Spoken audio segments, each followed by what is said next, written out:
Тахрим сүресі. Рахман, әрі аса рақымды Алланың атымен бастаймын. Уа пайғамбар, жұбайларыңның көңілін табам деп, неліктен оларға жоламай, өз-өзіңді жөнсіз қинап, Алланың адал еткенін өзіңе харам етесің. Алла ғафур, құлдарының күнәлері қаншалықты ауыр болса да, тәубелеріне келген жағдайда өте кешірімді. Рахим, әсіресе мүмін құлдарына ерекше мейірімді. Уа мүміндер, Алла қажет кезде, анттарыңды бұза аласыңдар деп үкім шығарып сендерге оның кәффаратын өтемін белгілеп берді. Алла сендердің қамқор иелерің. Ол әлим, бәрін білетін шексіз ілім иесі, хаким. Әрісімен әрбір үкімі көптеген хикметтерге негізделген асқан даналық иесі. Кезінде пайғамбар жұбайларының біріне көңіліндегі сырын ақтарған еді. Алайда жұбайы ол сырды басқа біреуге ашып қойғанда, Алла тағаладай елшісін ашылған сыр жайынан хабардар етті. Сонда пайғамбар әлгі жұбайына ашқан сырының біразын айтып, біразын бетіне басып ұялтпай-ақ қояйын деп айтпады. Осылайша пайғамбар жұбайын ашылған сыр жайынан хабардар еткенде, ол таңырқап, мұны сізге кім айтты деп сұрады. Сонда пайғамбар, мені бұл жайдан алим, бәрін білетін шексіз ілім иесі, хабир, барлық нәрседен толық хабардар болған Алла хабардар етті деп жауап қатты. Уа пайғамбардың сырын әңгімелеріне арқау еткен оның қос жұбайы, егер екеуіңде тәубе етсеңдер, өздерің үшін жақсы болмақ. Өйткені жүректерің пайғамбарға деген ықыластан бір сәтке болса да ауытқып кетті. Ал егер тәубеге келудің орнына бір-біріңе болысып оған қарсы келетін болсаңдар, онда біліп қойыңдар, шүбәсіз Алла оның қамқоршы иесі. Сондай-ақ Жәбірейіл мен мүміндер арасындағы ізгі жандар да, періштелер де оның жақтастары. Егер ол сендерге талақ айтса, бәлкім Раббысы оған сендерден де жақсы, Аллаға қалтқысыз мойын сұнған, иманы кәміл, Аллаға һәм Расулына шын көңілмен бағынатын, тәубешіл, құлшылыққа жаны құмар, көп ораза ұстайтын жесір әйелдер, немесе бет ашылмаған, пәк қалыңдықтар нәсіп етер.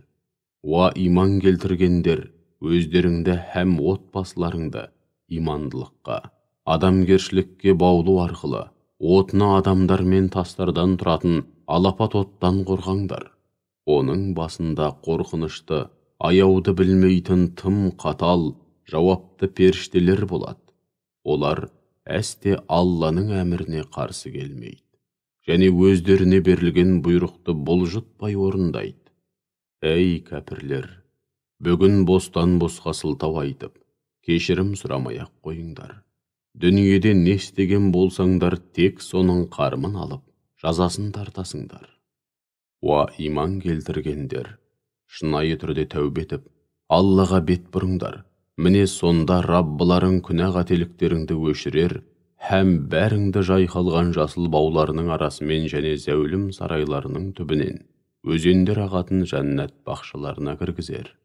Ол күні Алла пайғамбарды және жанындағы мүміндерді жерге қаратпайды. Олардың нұры алдарына әрі оң жақтарына шығып, алып жұп жолдарына жарық түсірумен болады. Сонда олар, уа Раббымыз, нұрымызды толықтырғайсың һәм бізді кешіргейсің, сенің құдіретің барлық нәрсеге толық жетет деп жалбарынады. Уа пайғамбар, кәпірлер мен мұнафықтарға қарсы, заман мен басқа да талаптарға сай күрес жүргіз. Оларға қарсы тұрғанда күшті әрі табанды бол. Олардың барар жері тозақ. Ол қандай жаман ақырғы тұрақ, қандай жаман барар жер.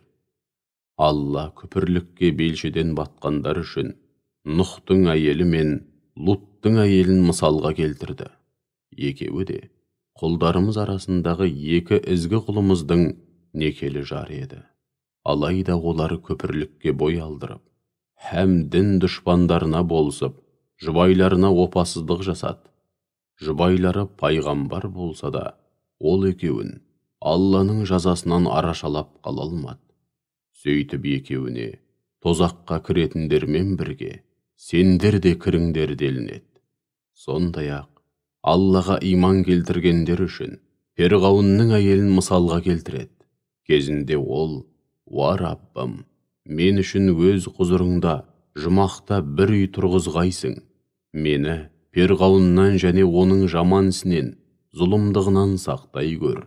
Мені бұл залым қауымнан құтқара көр» деп жалбарынған еді.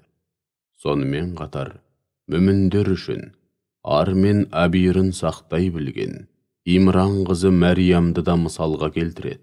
Біз оған рухымыздан үрледік.